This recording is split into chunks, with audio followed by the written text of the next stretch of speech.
Então, o Ramon, ele é Ramon Alves Lima, graduado em Letras em Inglês pela UEM, é professor de língua inglesa no Paraná Fala Inglês, programa voltado ao ensino de inglês acadêmico a estudantes universitários.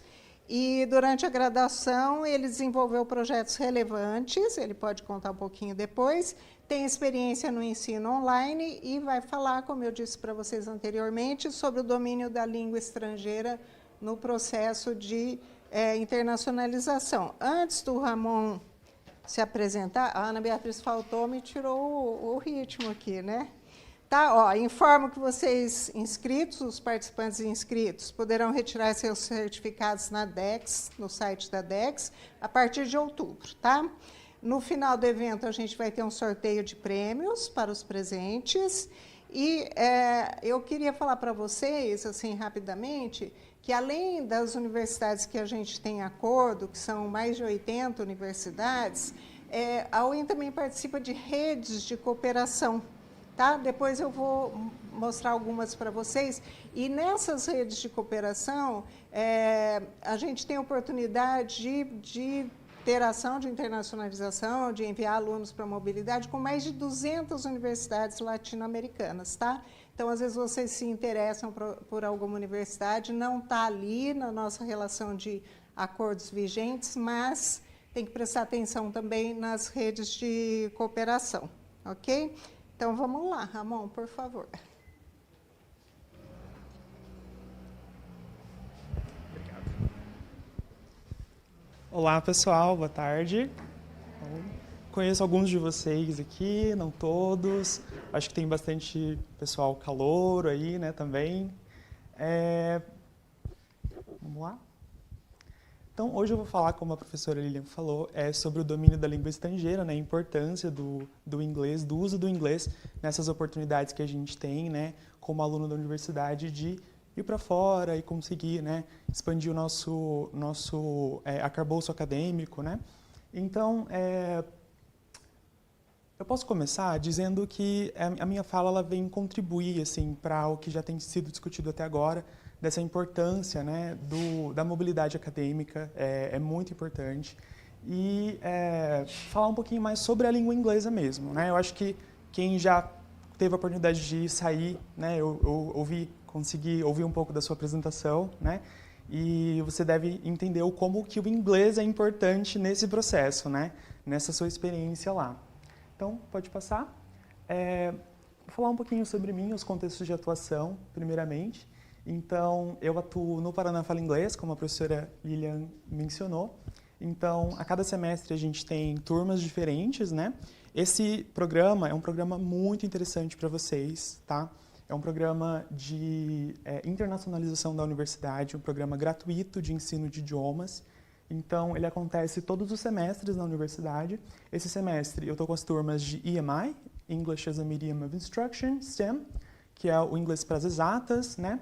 Também estou atuando no pré-intermediário 1 e no avançado 1. Então, esse programa ele tem duas modalidades. A modalidade de inglês geral, que ela vai desde o pré-intermediário 1 até o avançado 2. Então, vocês podem se inscrever e todas as habilidades vão ser contempladas nesse curso. Né? Então, a gente tem pré-intermediário 1, 2, intermediário 1, intermediário 2, pós-inter 1, pós-inter 2, avançado 1, avançado 2, e a gente usa uma plataforma canadense, a Smart English, uma plataforma bem bacana, que contempla aí todas as habilidades de leitura, né, escrita, fala, né, e também o listening. E a gente também tem as turmas de inglês específico, né, como é um programa voltado para inglês acadêmico, a gente tem também turmas como essas ali, né, o STEM, que é o Science, Technology, Engineering and Mathematics, e tem também, não é a minha turma, né? Nesse semestre são 3 professores ao todo, então tem outras 2 professoras e elas também são responsáveis por outras turmas de inglês específico, como inglês para ciências da saúde, entre outros, apresentação oral em eventos, escrita acadêmica e também preparatório para o TOEFL, né? Pode passar. Outro contexto de atuação que eu tenho são as aulas particulares, né? Também sou professor particular de ensino de inglês, trabalho atualmente com 18 alunos. E pode passar. falando um pouquinho sobre a internacionalização. Acho que ele está apresentando e voltando para o... Isso, agora tem as transições. Vai lá. Ok, pode passar para o texto ali. Então, primeiro, internacionalização, né? Eu acho que essa é a palavra da vez, né? Internacionalização, a gente precisa trazer outros países para essa universidade e também expandir essa universidade fora aqui dos muros, né? E fazer nossos alunos, né? Oportunizar os nossos alunos participar de contextos internacionais. Então, a internacionalização é esse processo de introdução da dimensão internacional na cultura e na estratégia institucional, nas funções de ensino, pesquisa, extensão. Então, é trazer a universidade para fora, né? Expandir isso. E o inglês, ele é muito importante nesse processo, como vocês já devem ter uma noção. Pode passar para o próximo. Então, eu queria trabalhar primeiro esse conhecimento de vocês. Quantos brasileiros vocês acham que falam inglês hoje em dia? Passar uma vez. A gente tem 4 opções aí. Quem acha que é a opção A? 10% dos brasileiros, 12 milhões, 425 mil, 40 milhões, opção B, 25%, 10 milhões, opção C, 5%, ou 45 milhões, 30% dos brasileiros falam inglês. A. Ok. B. C. Ok. E D é a letra C, pessoal. Deixa eu passar, vai mostrar ali. Então, essa pesquisa ela foi feita nos últimos anos aí pelo Conselho Britânico. E, assim, eu fiquei chocado quando eu vi isso, porque eu sou da área de letras. Então, desde 2016, 2015, eu estou envolvido aí nessa questão, né, do inglês. As pessoas com quem eu convivo, elas falam inglês, né? Outras línguas até. Então, perceber que é uma bolha isso, né, é muito interessante. Perceber que 5%, né, da população brasileira fala inglês é bem, assim, assustador, né? E, na verdade, 1% declaram-se avançados, fluentes, né? Então, é 5% que tem certa proficiência, de acordo com essa pesquisa, mas 1% realmente fala, não, eu sou fluente, sou avançado, né? Pode passar para o próximo. Então, falando um pouquinho mais do contexto do Brasil, a gente tem o Brasil num contexto de outer circle, que a gente chama, né? É um país em que a língua inglesa não é língua oficial, né? Ela é utilizada, mas ela não é a língua oficial. E ela participa, assim, tem a teoria, né, dos círculos ali. Então, ela é um país que está bem distante, assim, dessa proficiência institucional. Então, tem essa pesquisa que ela é feita pelo Education First, né? Ela analisa dados de 2,3 milhões de falantes não nativos em mais de 100 países. E o Brasil, pode passar.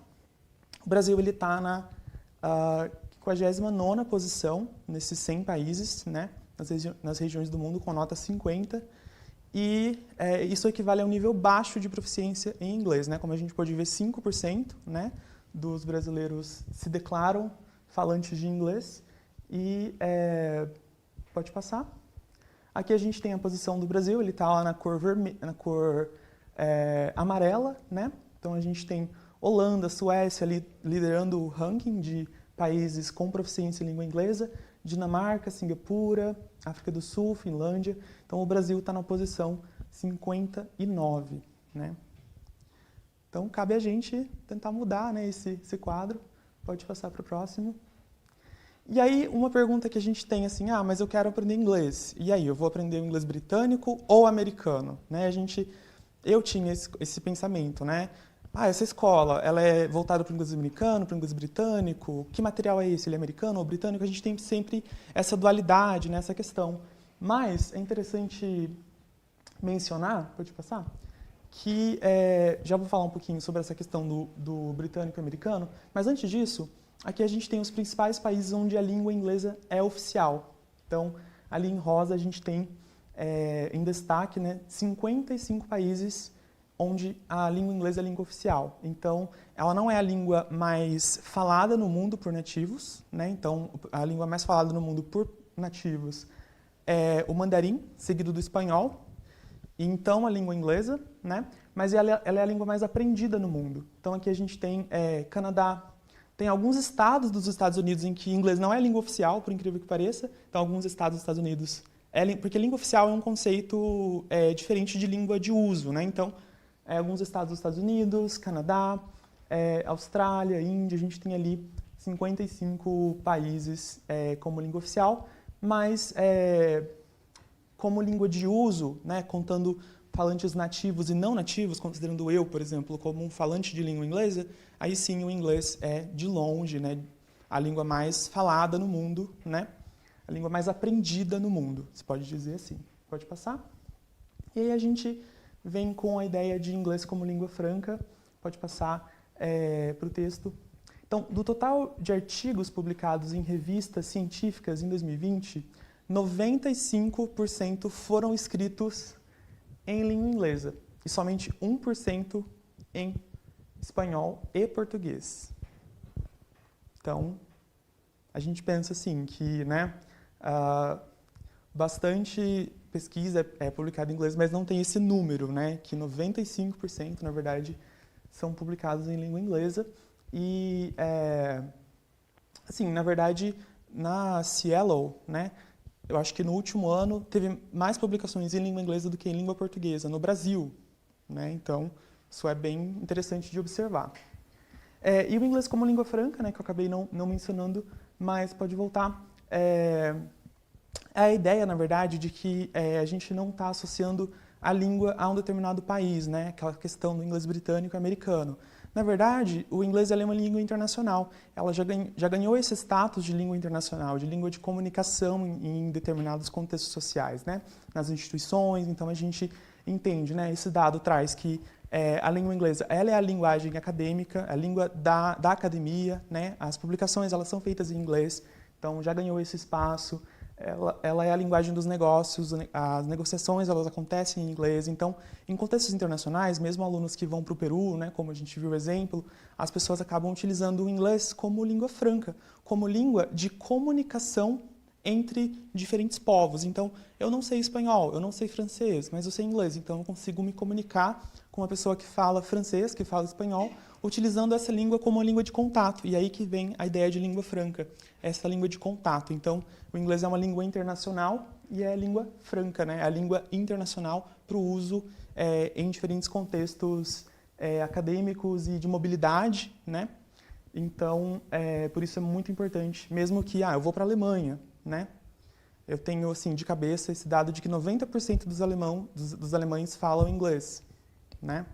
Então, é interessante que você tenha essa proficiência na língua inglesa. Pode passar. E aí, né, quase a totalidade de editais para a mobilidade acadêmica exigem proficiência em língua inglesa.